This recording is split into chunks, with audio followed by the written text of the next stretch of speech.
Good morning, friends. Welcome to my YouTube channel, Advocate Amit Kumar Gupta.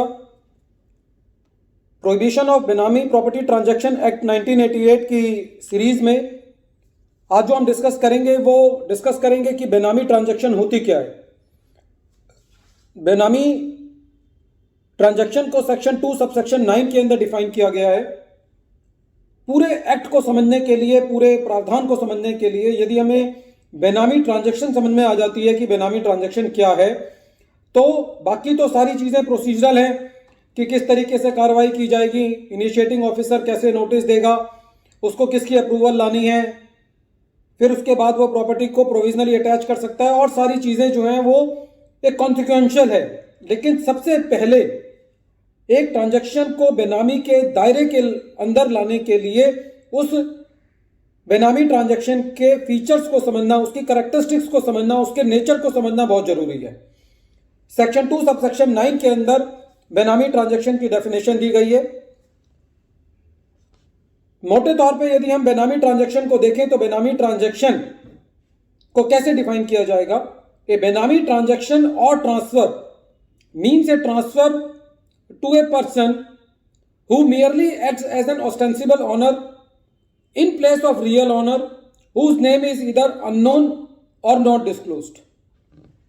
कहने का तात्पर्य यह है कि एक बेनामी ट्रांजैक्शन वो ट्रांजैक्शन होती है जिसके अंदर प्रॉपर्टी जो है वो एक ऐसे पर्सन को ट्रांसफर की जाती है जो कि खाली ऑस्टेंसिबल ओनर होता है, जो खाली दिखने के लिए ओनर होता है,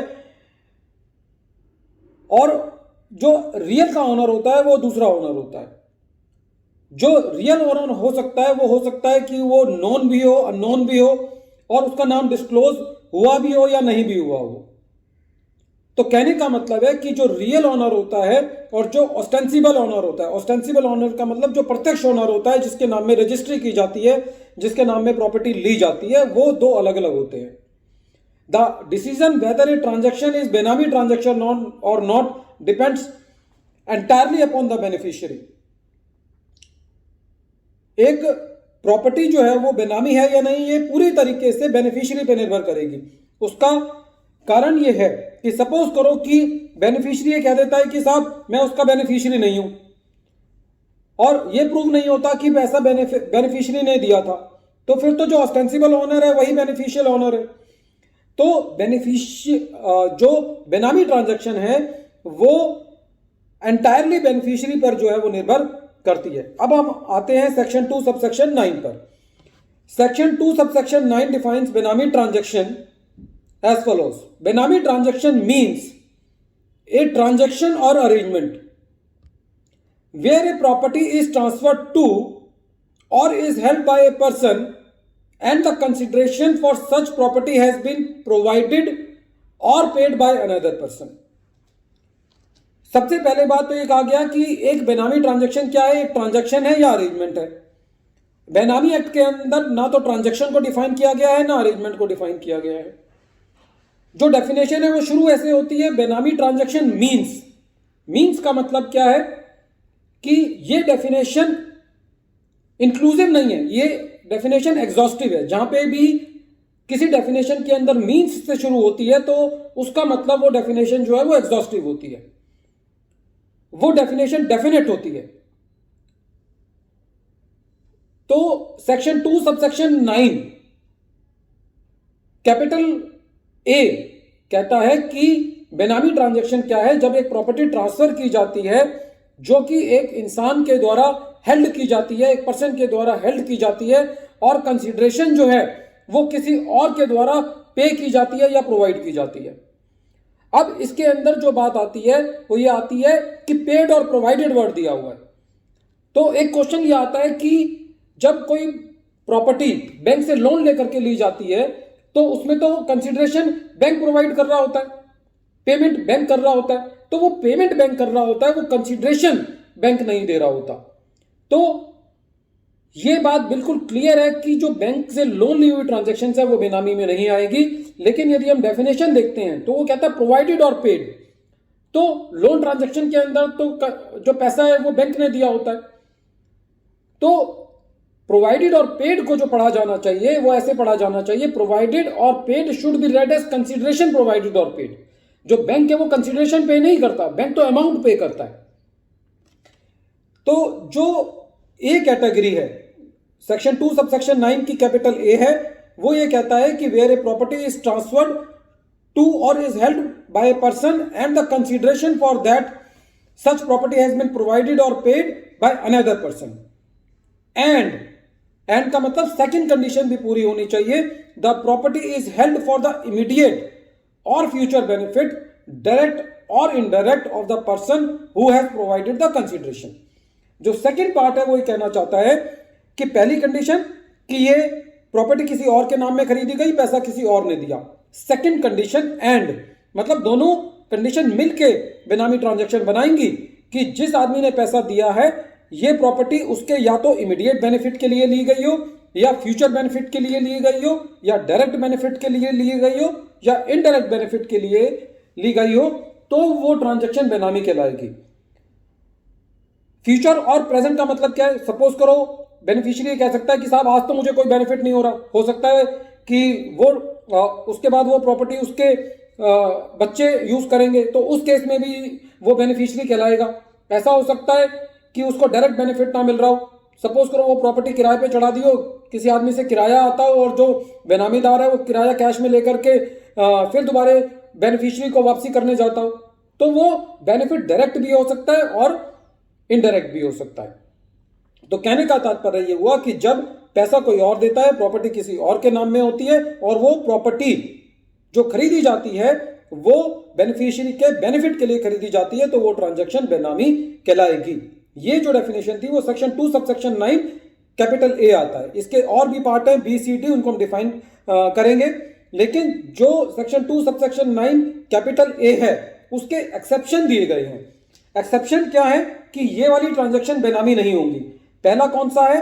एक एचयूएफ के केस में जनरली हमने देखा है कि एचयूएफ के केस में जो प्रॉपर्टी खरीदी जाती है वो कई बार कर्ता के नाम में खरीदी जाती है या किसी मेंबर के नाम में खरीदी जाती है।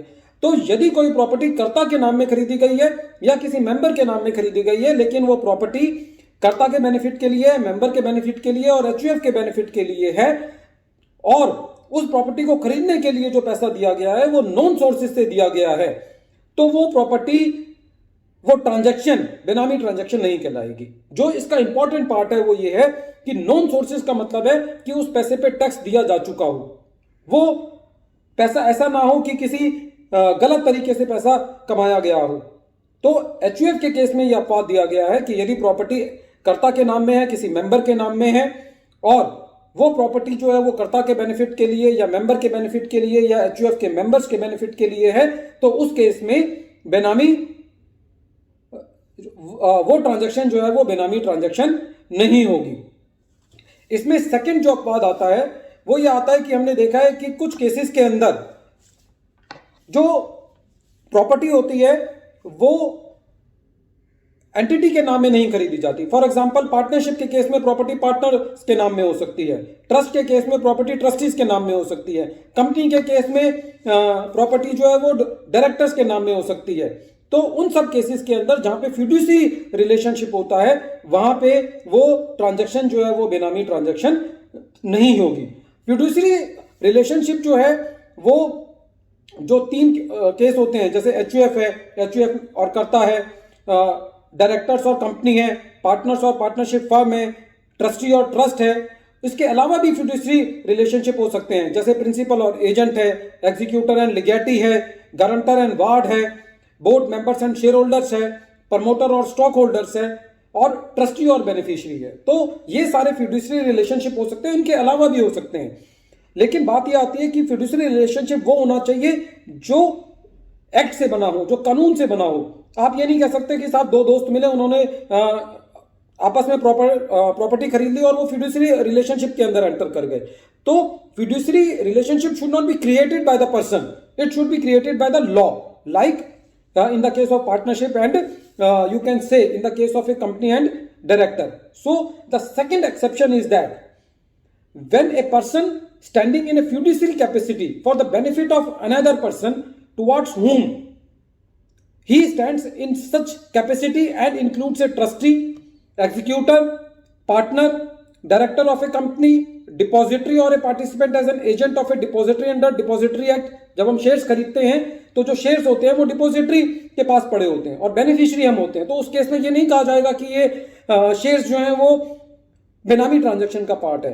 And any other person as may be notified by the central government for this purpose. Friends, जब हम ये सेकंड एक्सेप्शन पढ़ते हैं तो इसके अंदर 3 लाइनें, 3 वर्ड्स मिसिंग है। इसके अंदर out of the known sources नहीं है, तो इसका मिसयूज हो सकता है। जो बाकी एक्सेप्शन है, जैसे एचयूएफ के केस में है, वहां पे लिखा हुआ है कि जो प्रॉपर्टी है वो out of the non sources खरीदी गई हो, लेकिन इस केस में वो out of the non sources जो 3 वर्ड्स हैं वो मिसिंग है।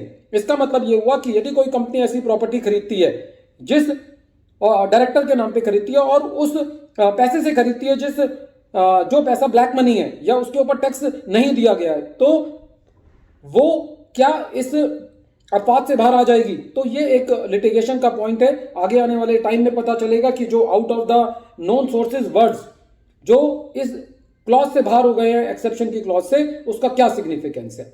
Now the third exception is that when any person being an individual in the name of a spouse or in the name of spouse or in the name of any child of such individual and the consideration of such property has been provided or paid out of the known sources of individual। यदि कोई आदमी अपनी property अपने spouse के नाम में या किसी चाइल्ड के नाम में खरीदता है और वो property out of the known sources से खरीदी गई है, तो वो प्रॉपर्टी भी बेनामी नहीं कहलाएगी। फ्रेंड्स, यहां पे भी out of the known sources word है। यदि मैं प्रॉपर्टी अपनी वाइफ के नाम में खरीदता हूं और वो प्रॉपर्टी मैं नोन सोर्सेज से नहीं खरीदता, वो काले धन से खरीदता हूं जिसमें मैंने टैक्स नहीं दिया है, तो वो बेनामी ट्रांजैक्शन के अंदर आ जाएगी, वो एक्सेप्शन से बाहर नहीं होगी। नाउ अब क्वेश्चन ये आता है कि जो स्पाउस है, यदि वाइफ हस्बैंड के नाम में खरीदती है या हस्बैंड वाइफ के नाम में खरीदता है, तब भी वो एक्सेप्शन में आएगा। अब बात आती है कि चाइल्ड क्या है। चाइल्ड एक मैरिड चाइल्ड भी हो सकता है, अनमैरिड चाइल्ड भी हो सकता है, अडॉप्टेड चाइल्ड भी हो सकता है, नेचुरल चाइल्ड भी हो सकता है। Even a married daughter does not cease to be a child. जो बेनामी प्रॉपर्टी ट्रांजैक्शन एक्ट है उसके अंदर चाइल्ड को डिफाइन नहीं किया गया है, लेकिन section 2 subsection 15B of the income tax act के अंदर चाइल्ड को डिफाइन किया गया है, जिसके अंदर कहा गया है child encompasses a child who have attend the age of majority. लेकिन चाइल्ड जो है वो माइनर भी हो सकता है और मेजर भी हो सकता है, क्योंकि चाइल्ड वर्ड दिया हुआ है।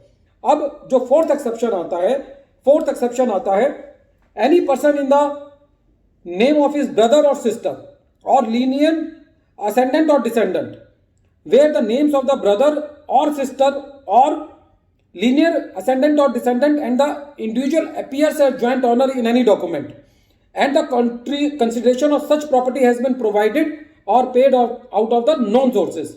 फ्रेंड्स, कई बार ऐसा होता है कि प्रॉपर्टी जो है वो कई बार स्पाउस और चाइल्ड के नाम में ना होकर के कोई आदमी अपने ब्रदर और सिस्टर के नाम में खरीद सकता है, लीनियर असेंडेंट और डिसेंडेंट के नाम में खरीद सकता है।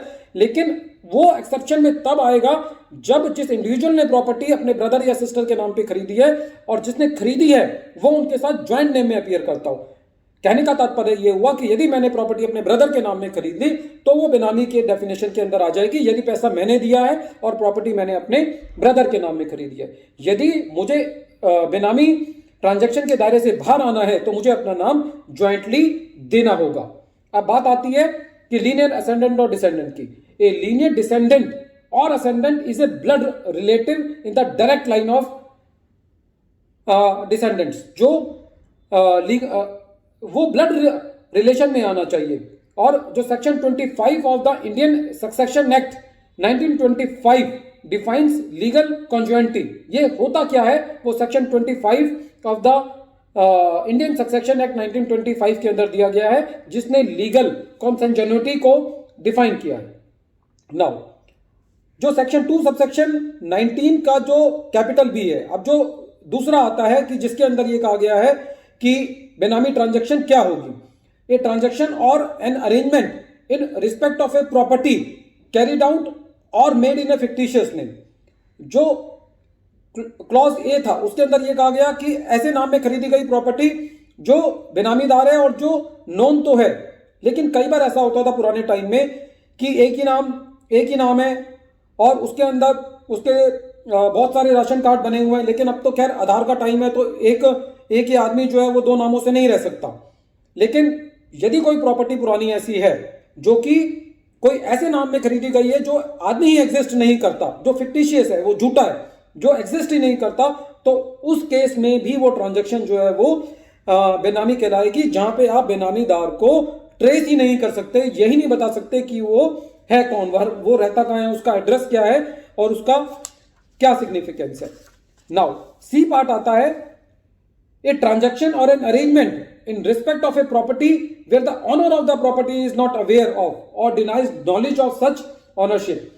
जहां पे जो ऑनर है, जो एक्चुअल ऑनर है, जिसने पैसा दिया है, वो यही कह देता है कि साहब ये मेरी ट्रांजैक्शन नहीं है, वही उस ट्रांजैक्शन से डिनाई कर देता है। ए ट्रांजैक्शन और an arrangement in respect of a property where the owner of the property is not aware, जहां पर मुझे पता ही नहीं कि मेरे नाम में प्रॉपर्टी खरीद ली गई हो, और denies knowledge of such ownership. कहने का मतलब है कि मैंने प्रॉपर्टी अपने ड्राइवर के नाम में खरीद ली।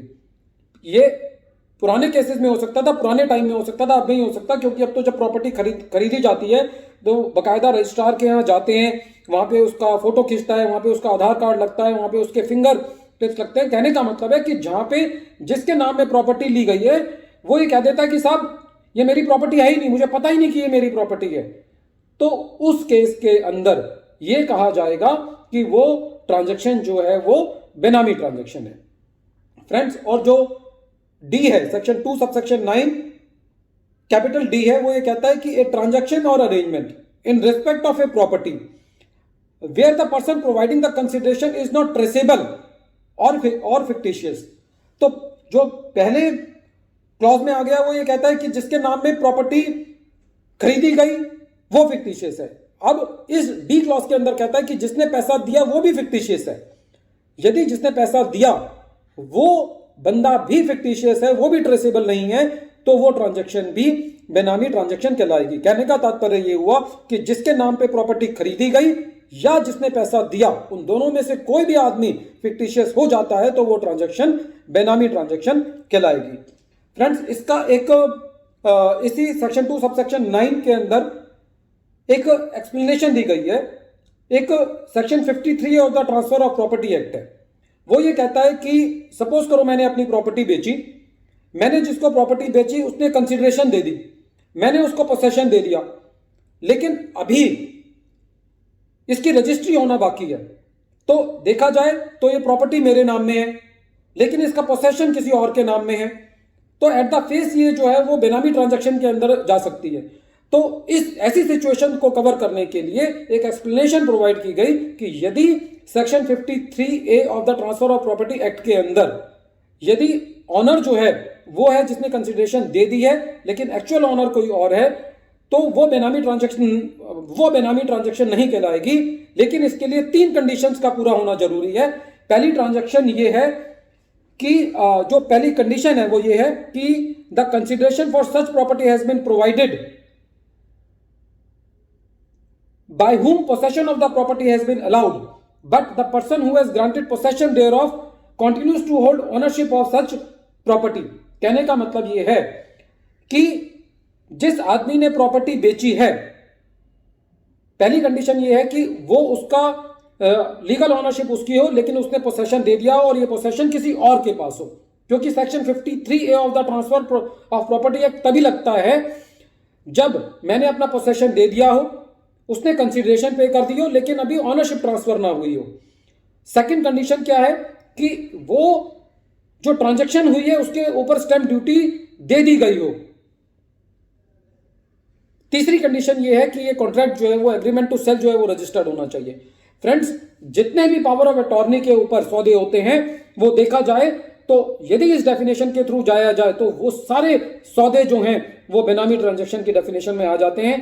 पूरी आधी दिल्ली ऐसी है जो आज की डेट में भी पावर ऑफ अटॉर्नी से बिकी हुई है। वो सारे ट्रांजैक्शन, वो सारी प्रॉपर्टी ट्रांजैक्शन जो है वो बेनामी ट्रांजैक्शन के दायरे में आती है मेरी समझ के मुताबिक।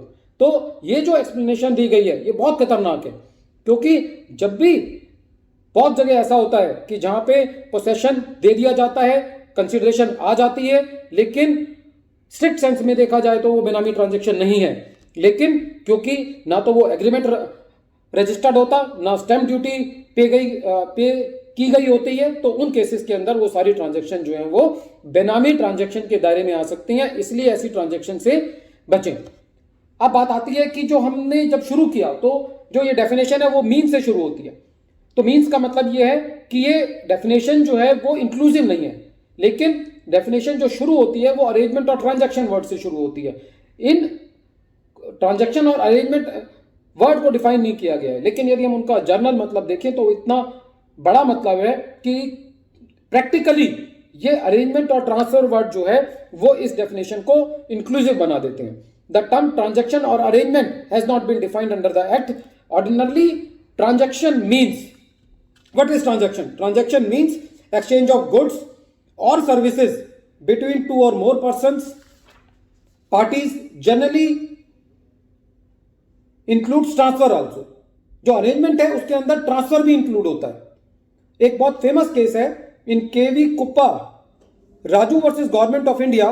The court referred an expert report where the word arrangement is defined as arrangement means any scheme, trust, grant, understanding, covenant, agreement, disposition, transaction and includes all steps by which it is carried to the effect। कहने का मतलब है कि arrangement के अंदर इतनी सारी चीजें आती हैं कि वो करीबन सारी चीजों को कवर कर लेती हैं। फ्रेंड्स, मैंने पूरी कोशिश की है कि मैं आपको बेनामी ट्रांजैक्शन की जो डेफिनेशन है कानून के मुताबिक उसको प्रॉपरली डिफाइन कर पाऊं। यदि कोई इसके लिए जरूरी है कि आप इस डेफिनेशन को 2 या 3 बार पढ़ें, क्योंकि टेक्निकल डेफिनेशन है और मैंने मैक्सिमम चीजें जो हैं इस वीडियो के अंदर बेनामी ट्रांजैक्शन को लेकर के कवर कर दी हैं। Thank you friends.